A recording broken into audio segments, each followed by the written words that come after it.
friends, welcome to the Tech Listen channel. So friends, today I will talk about the MSI GS77 Stealth laptops. So friends, the Crosshair 15 is not the only new laptop series coming to the MSI portfolio, but MSI GS77 also will be coming. And when the company is also set to announce its new Stealth GS77 just a little over a year after introducing the GS76 based on the Tiger-less CPUs.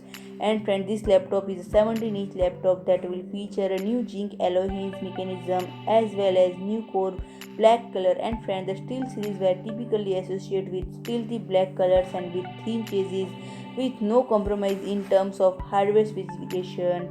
And friend, those however were usually power limited, and unlike the Raider series, these laptops always came with max SKU graphics. And friend, the new 2022 Stealth series will feature up to GeForce RTX 3080Ti with 16GB memory.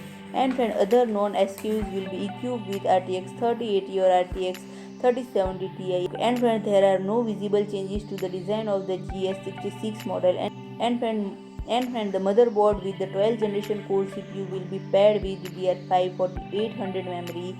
It does not appear that the display option have changed though. And friend, MSI is set to announce GS77 Stealth on January 4th, shortly after Intel and Alder Lake-H and GeForce RTX 3080 Ti or 3070 Ti official. So friend, if you like my video, please do like, share and comment, and don't forget to subscribe my channel and press the bell icon.